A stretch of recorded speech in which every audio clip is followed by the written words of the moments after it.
Olá, boa noite, bom dia, boa tarde, boa madrugada, seja lá o horário que você estiver assistindo a esse culto do Evangelho da Noite no lar. Prepare-se para receber a caravana do Evangelho da Noite, a egrégora que faz realmente realizar esse culto do Evangelho da Noite. E hoje estamos aqui reunidos, mais uma vez, para realizar o culto do Evangelho da Noite do dia 5 de junho de 2025. Entendeu como é que é? É isso. Aí, nós vamos iniciar, né, esse culto saudando a todos que compareceram e lendo uma linda página do livro Vinha de Luz, tá? Que ele está com a lição 111, Sublime Recomendação. Jesus, porém, não lhe permitiu, mas disse-lhe: vai para a tua casa, para os teus, e anuncia-lhes quão grandes coisas o Senhor te fez. E como teve misericórdia de ti. Isso aí é Jesus em Marcos, capítulo 5, versículo 19. Eminentemente expressiva a palavra de Jesus ao endemoniado que recuperara o equilíbrio ao toque de seu divino amor. Aquele doente que após a cura se sentia atormentado de incompreensão, rogava ao Senhor lhe permitisse demorar ao seu lado para gozar-lhe a sublime companhia. É aquela passagem do endemoniado de Gerasa, o endemoniado que ficava lá às portas da cidade, e aí ele, depois de curado, que ele era possuído por uma legião, inclusive, e aí Jesus livra ele disso e ele pede para seguir Jesus. Aí Jesus fala: não, o teu dever é aqui mesmo, voltar lá para sua família e dizer como isso aqui que ele está falando, entendeu?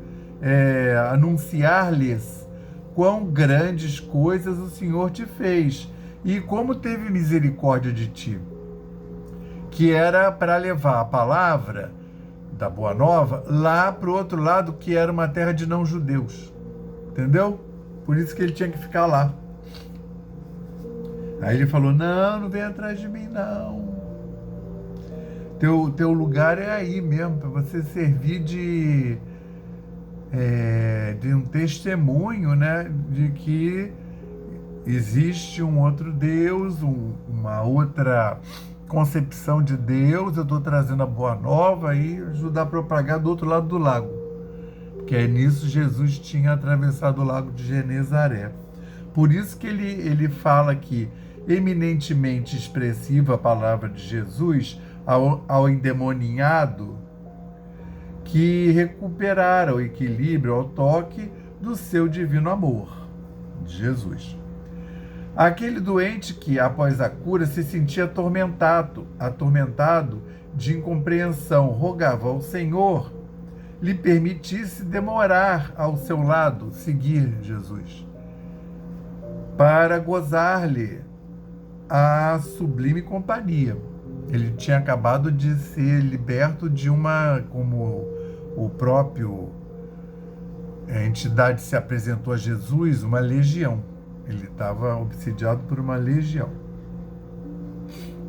Por isso que ele acordou ainda tonto, né? Aquele doente. Jesus, porém, não lhe o permite e recomenda-lhe: procure os seus para anunciar-lhe os benefícios recebidos. Quantos discípulos copiam a atitude desse doente que se fazia acompanhar por uma legião de gênios perversos? Uma legião de gênios perversos. Repara como essa palavra, hoje em dia, ela não tem um caráter, né? E já usaram o mesmo gênio porque são espíritos que estão ali obsediando, mas às vezes nem tem nada contra ele, entendeu? Aqui está essa eterna luta de abre porta, fecha porta. Fica aí, Vivi. Olhos abertos à verdade, coração tocado de nova luz. A primeira dificuldade do caminho, pretendem fugir ao mundo, famintos de repouso ao lado do Nazareno, esquecendo-se de que o mestre trabalha nem sem cessar. O cara é curado, ele quer, mas ele tem uma missão também a cumprir. O problema do aprendiz do Cristo não é o de conquistar feriados celestes. A espiritualidade é engraçada, hein? Conquistar feriados celestes. Mas de atender aos serviços ativos a que foi convocado, em qualquer lugar, situação, idade e tempo. Se recebeste a luz do Senhor, meu amigo, vai servir ao Mestre junto aos teus, dos que se prendem à tua caminhada. Se não possuis a família direta, possuis a indireta. Se não contas parentela, tens vizinhos e companheiros. Anuncia os benefícios do Salvador, exibindo a própria cura. Quem demonstra a renovação de si mesmo em Cristo, habilita-se a cooperar na renovação espiritual dos outros. Quanto ao bem-estar próprio, serás chamado a ele no momento oportuno. Graças a Deus. Entende? Sublime recomendação é a recomendação do Cristo para o que tinha acabado de ser curado, então, mas é a mesma recomendação para todo mundo, né? Na verdade, é uma diretriz, né?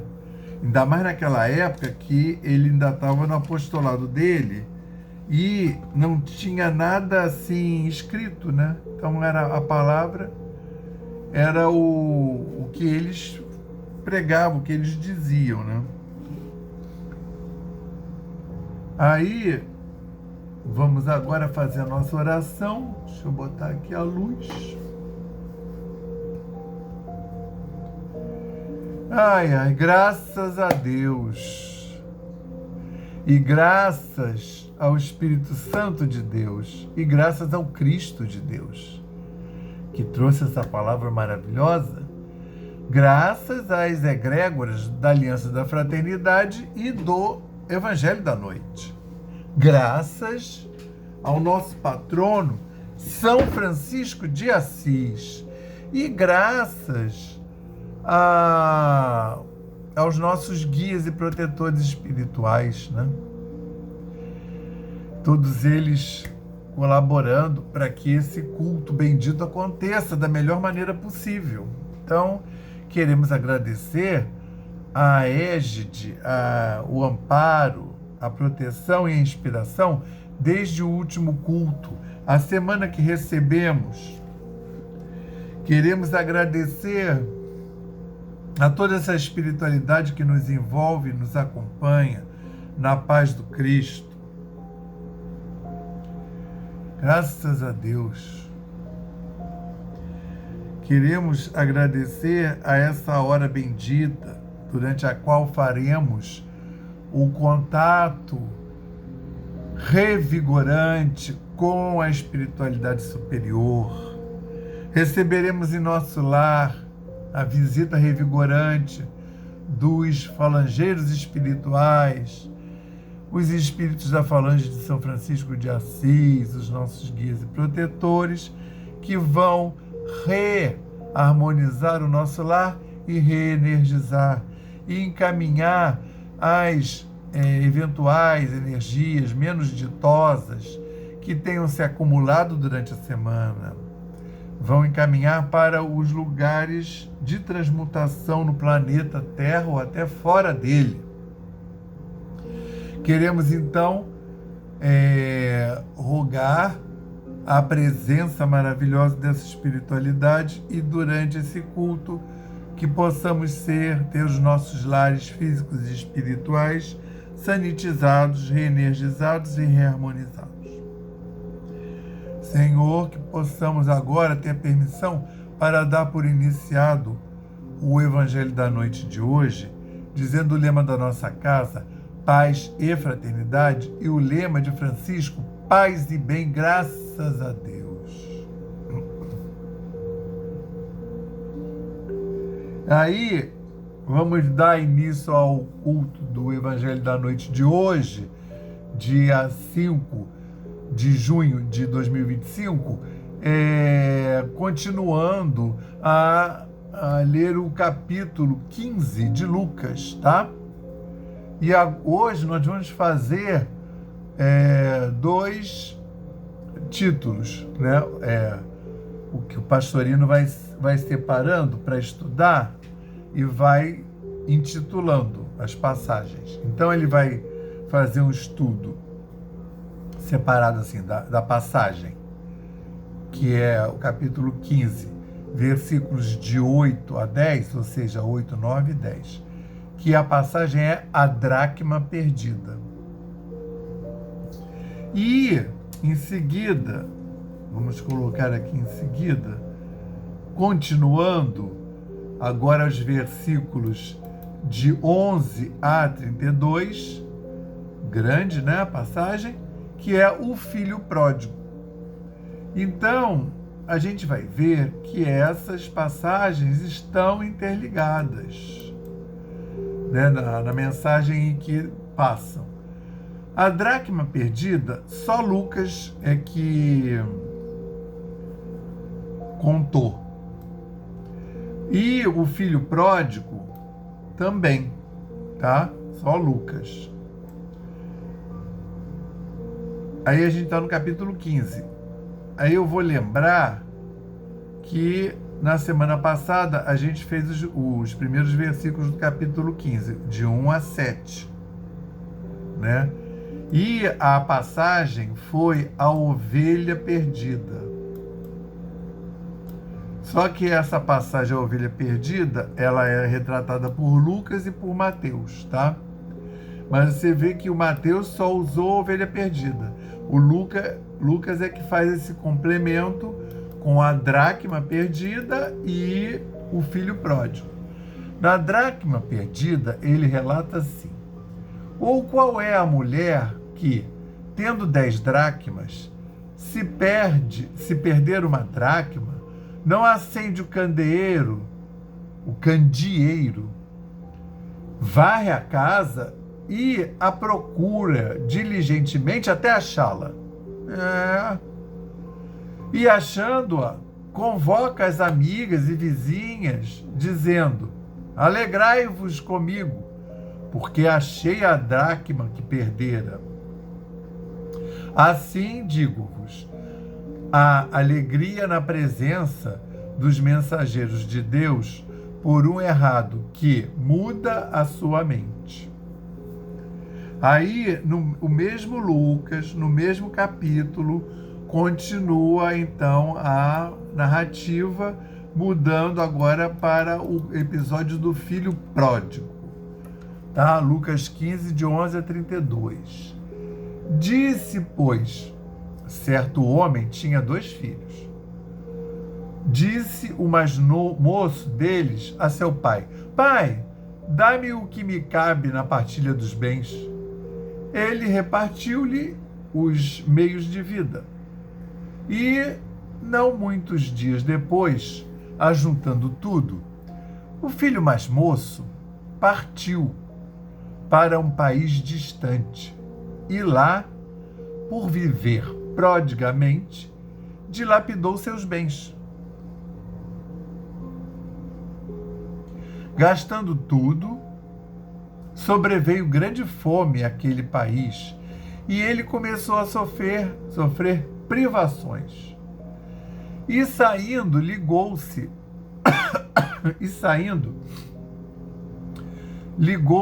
a um dos cidadãos desse país que o enviou a seus campos a apacentar porcos, né? Tomar conta dos porcos.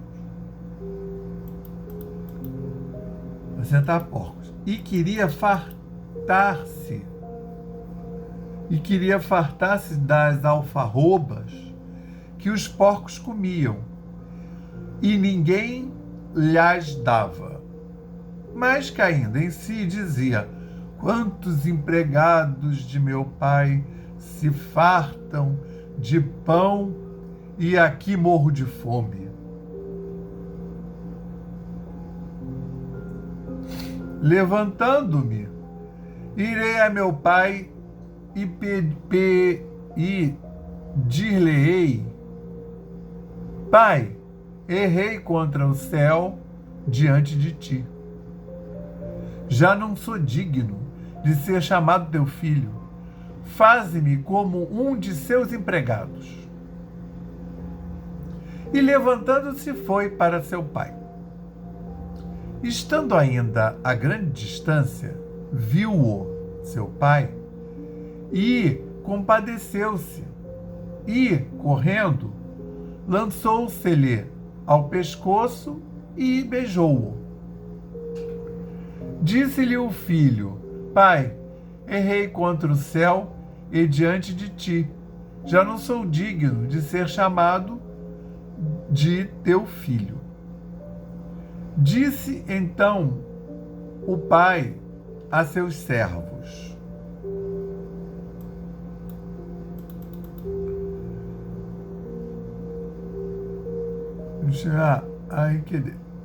Deixa eu ver um negócio aqui. Você continua aqui embaixo. Não. Disse então o pai a seus servos, depois que abraçou o filho no pescoço: Trazei depressa a melhor túnica e vesti nele, e dai um anel para a mão e sandálias para os pés. E trazei o bezerro gordo e matai-o, e, comendo, alegraremo-nos. Porque este meu filho estava morto e reviveu. Estava perdido e foi achado. E começaram a alegrar-se. Seu filho mais velho, porém, estava no campo, e voltando chegou à casa e ouviu sinfonias e coros. E chamando um dos moços, perguntou-lhe: que era aquilo?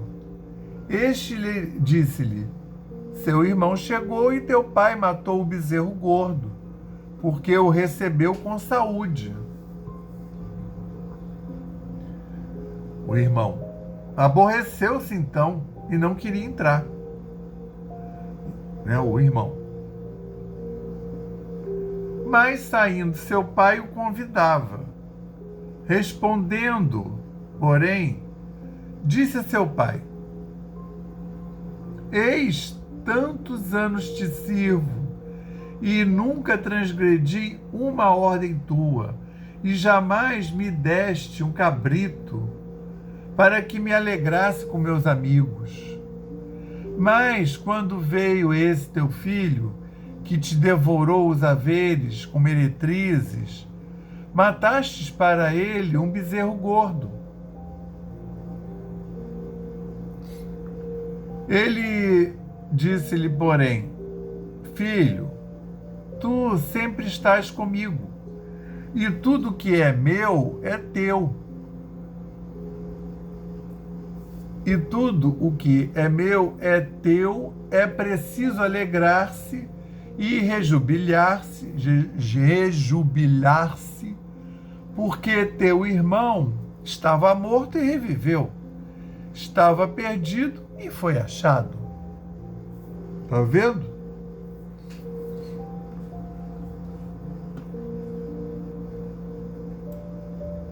Ali em cima diz que vai até o versículo 32, mas vai só até o 31. Ah, meu Deus. Vamos ver aqui. Filho pródigo. Enfim, por que eu coloquei junto esses dois títulos? A dracma perdida e o filho pródigo. Porque em muitos lugares é nomeado a volta do filho pródigo. O Pastorino separou esses versículos, 11 a 31, e deu o nome de o filho pródigo, né? Mas assim, que está retornando. Porque o filho poderia ser pródigo e continuar lá morando com o pai. Mas o que tem aí de comum, capítulo 15 de Lucas, nesse início aí? A lição da semana passada foi a ovelha perdida, 1 a 7. Agora, a dracma perdida, 8 a 10. E aí vem o filho pródigo, 11 a 31. O que ele está fazendo? Isso é uma didática. Aí ele falou da ovelha perdida, que é um bichinho, uma vida. E ele pergunta, quem tem 100 ovelhas e se faltar uma, não sai, larga as 99 lá no pasto e sai à procura daquela uma que não voltou, que está perdida. E essa palavra perdida, nesse caso aí, está perdida, né? Perdido na vida, né? A ovelhinha não voltou para casa e aí ele vai lá buscar. Procurar, né? Então ele vai fazendo uma metáfora, primeiro com coisas agrárias e coisas que você pensa assim, eu faria isso. É verdade. Se contasse 99 e faltasse uma, eu ia atrás da uma. E aí, né, foi semana passada, no culto da semana passada. Aí eu vi aqui a dracma perdida, são 3 versículos, 8, 9 e 10. Né, que lá, quando o pastor acha a ovelha, ele se rejubila, ele fica alegre, né? E o desfecho é muito interessante, sabe por quê? E achando, superpõe a ovelha, a superpõe sobre os seus ombros, alegre, e vindo a casa, convoca os amigos e vizinhos, dizendo-lhes, alegrai-vos comigo, porque achei minha ovelha perdida. Digo-vos que assim haverá mais alegria no céu sobre um desencaminhado que muda sua mente do que sobre 99 justos que não têm necessidade de mudança de mente. Então ele já introduziu com um ser vivo, e aí ele vem, ele mostra isso mais largamente quando ele fala da dracma, que não é um bichinho que você tem estimação, né? Ele fala da dracma perdida, ou qual é a mulher que, tendo 10 dracmas, aí até muda de gênero, né? Não é só o homem que ficou feliz. Se perder uma dracma, não acende o candeeiro, varre a casa e procura diligentemente até achá-la. E achando-a, convoca as amigas e vizinhas, dizendo: alegrai-vos comigo, porque achei a dracma que perdera. Aí a pessoa fala: eu acho que eu faria isso também, né? Assim digo-vos, ao fechamento, a alegria na presença dos mensageiros de Deus por um errado que muda a sua mente. Porque aqui não tem, as dracmas não tem, não vão fazer metanoia, né? Não tem que mudar a sua mente. Mas aí ele chega, você vê, isso tudo está no capítulo 15. A primeira, a ovelha perdida, tem em Mateus também, tá? Então são Mateus e Lucas. Mas esses dois desenrolares, talvez porque o Lucas seja mais didático, ele era médico, ele tinha uma metodologia e ele coletou várias histórias. A gente não sabe quem é que deu essas outras duas. E a da dracma perdida e o filho pródigo. E aí ele coloca isso na vida de seres humanos, só que com uma proposta difícil de entender. Porque na hora que você for se colocar no lugar do filho pródigo, não no lugar do filho pródigo, mas no filho que não é pródigo, que ficou, vamos botar o filho fiel, você vai se revoltar. Você não vai concordar. Ou vai ter certa dificuldade. Porque ele já começa, certo homem tinha 2 filhos. Aí já, a comparação. Disse o mais moço deles a seu pai, ainda é o mais moço: pai, dá-me o que me cabe na partilha dos bens. Ele repartiu-lhes os meios de vida, ele, o pai.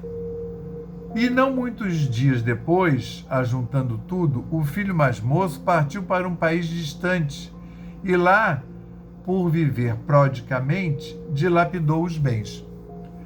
Por exemplo, se você for olhar objetivamente, fazendo, em vez de você captar uma parábola, uma história, né? Aqui é uma história que o Cristo está contando para que você possa entender essa boa nova que ele está trazendo. Ele está trazendo aqui, nessas histórias, a lógica da boa nova, tá? Então, se você for pegar o pé da letra, começa aqui: pai, dá-me o que me cabe na partilha dos bens. Aí o pai poderia falar: bom, vai te caber depois que eu morrer, porque por enquanto é meu. Então já começa por aí. Mas acontece isso em vida também, tá? Eu já conheci casos assim, que o filho pede a parte dele na herança, mas o pai está vivo. Então ele poderia ter negado. Então ele não nega e ele repartiu-lhes os meios de vida. Aí você não está falando no filho fiel.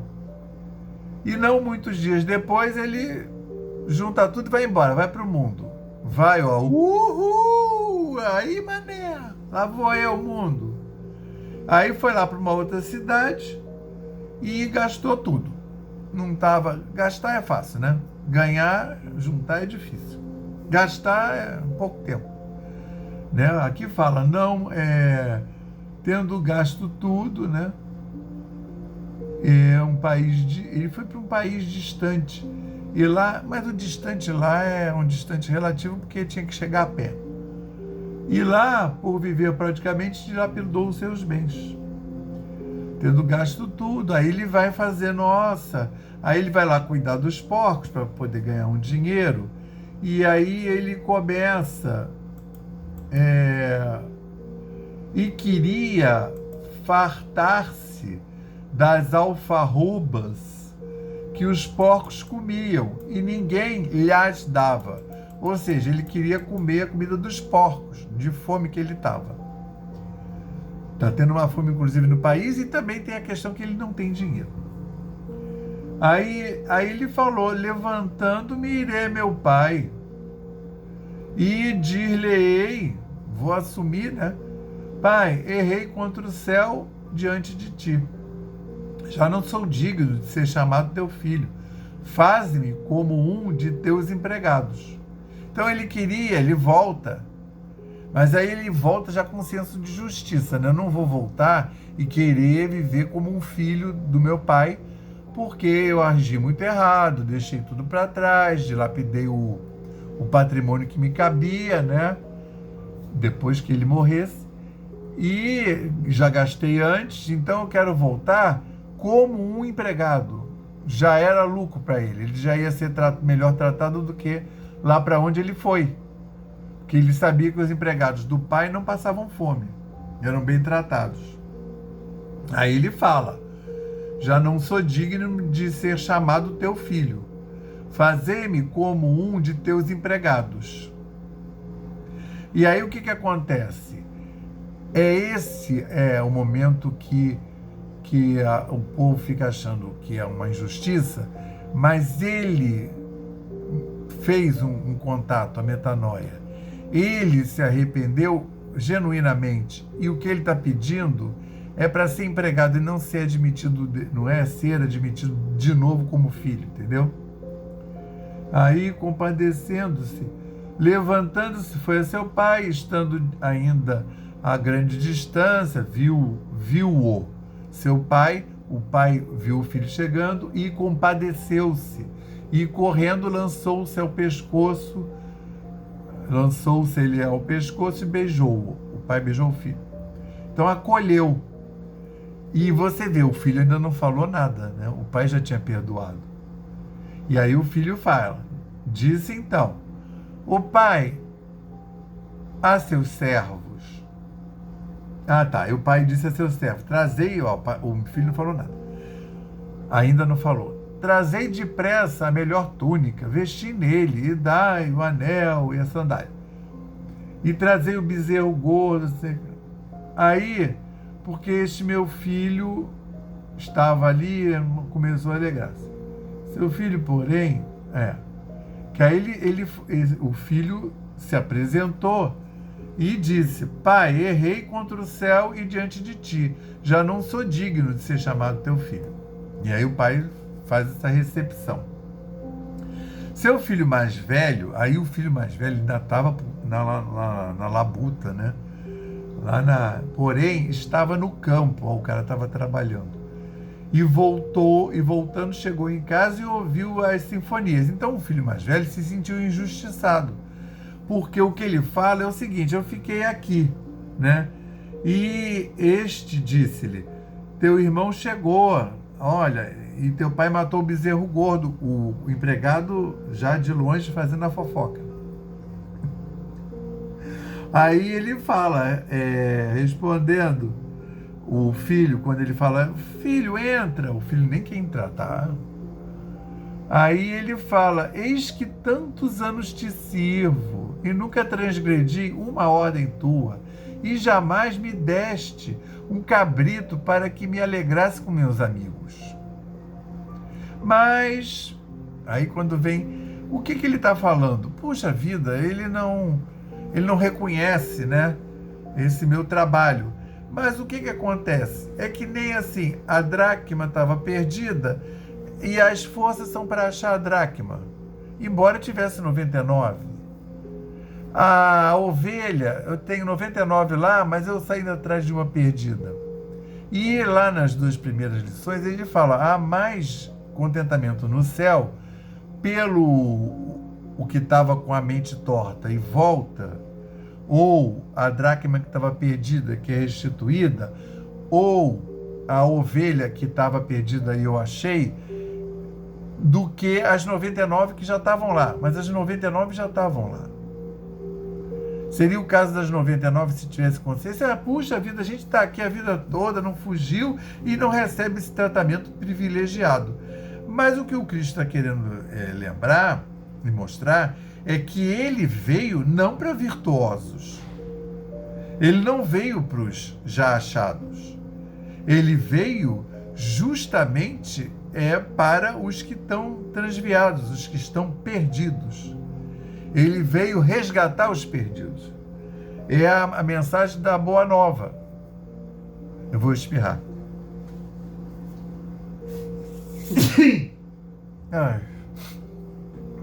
Aí, ele está mostrando que os sãos não precisam de doutores e de hospital. Quem precisa de hospital e de doutor são os doentes. Ou seja, quem precisa de religião são os desgarrados e os que estão desconectados. Porque quem vive na conexão, quem já tem um link lá superior, já tem o link, nem precisa de religião nenhuma.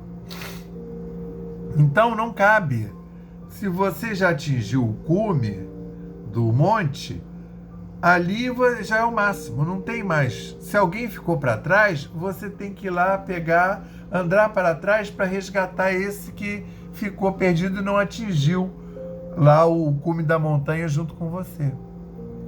É essa que é a mensagem. A gente tem que trabalhar pela reconexão. Mas se nós já estivermos reconectados, vai ser ótimo. A gente tem que manter e desenvolver. Vamos passar agora para o nosso passe, tá? Vamos pensar nos nossos amigos espirituais, dando-nos o passe. Elevemos mais uma vez os nossos pensamentos ao Pai e confiemos. Nós pedimos ao Cristo para que possam os nossos amigos espirituais, juntamente com os protetores de cada um aqui presente, realizar através deste passe fluídico terápico o tratamento particularizado de acordo com as necessidades que cada um apresenta. Que seja suavemente depositado em nosso corpo fluídico, mental e físico o remédio advindo das camadas superiores da vida, tão bem preparados por corações amorosos para nos atender.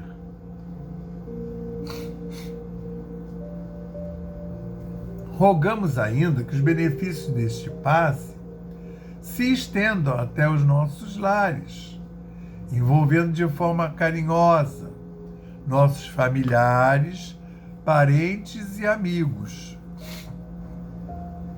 proporcionando-lhes igualmente tratamento eficaz.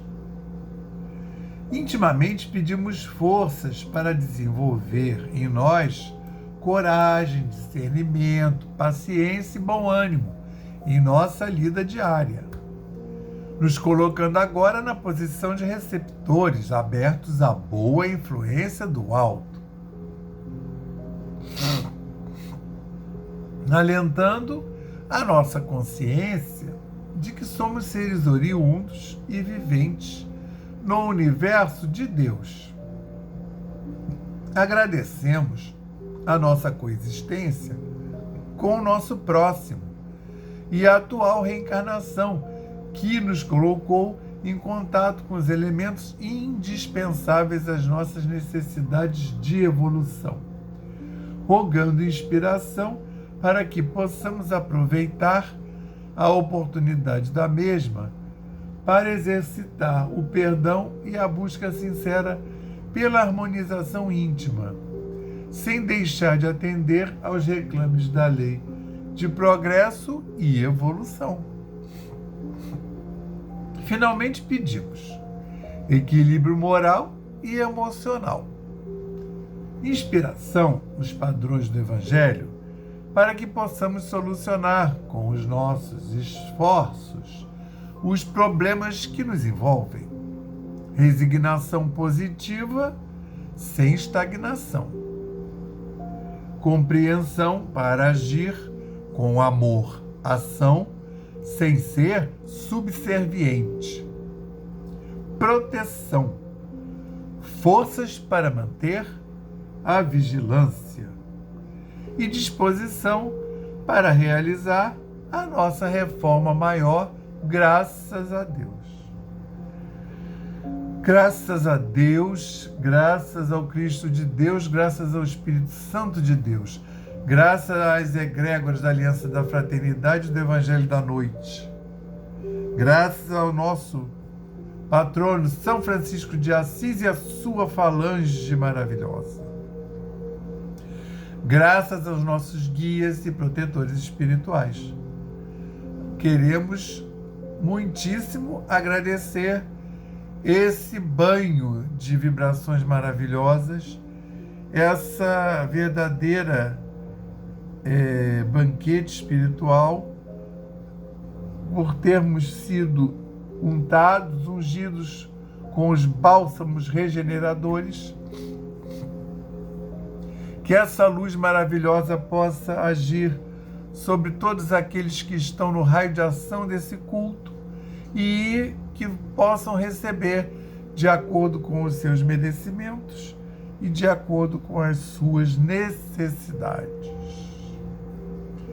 Jesus abrange a nossa família harmônica e a nossa família consanguínea, que todos possam ser abundantemente abençoados em seus lares, em suas profissões, em suas funções, na paz e no amor do Senhor. Queremos, Senhor, pedir um quanto de energia para essa humanidade encarnada e desencarnada, um quanto de energia, de luz para a transição planetária, um quanto de energia, de luz para Gaia, o planeta Terra, como sendo um ser vivo. Envolve ainda todos os líderes espirituais, encarnados e desencarnados, atuantes nesse momento, nesse orbe, sendo untados em suas missões, em seus apostolados. Jesus envolve ainda todos esses líderes materiais, essas pessoas que estão encarnadas e desencarnadas à frente de grandes volumes de matéria, corporações e comandos de etnias, de povos. Vamos agora fazer 30 segundos para que possamos colocar as nossas demandas, inclusive pedidos por terceiros. 30 segundos de silêncio.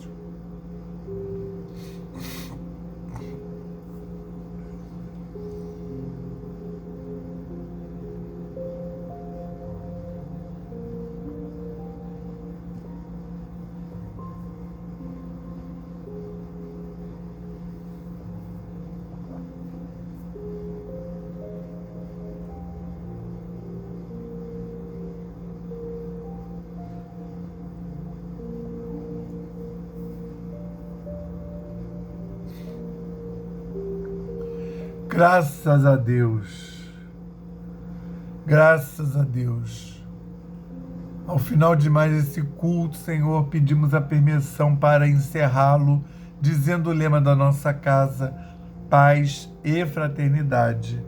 E o lema de Francisco, São Francisco de Assis, paz e bem. Que tenhamos todos uma semana ditosa, envolvidos na paz e no amor do Cristo.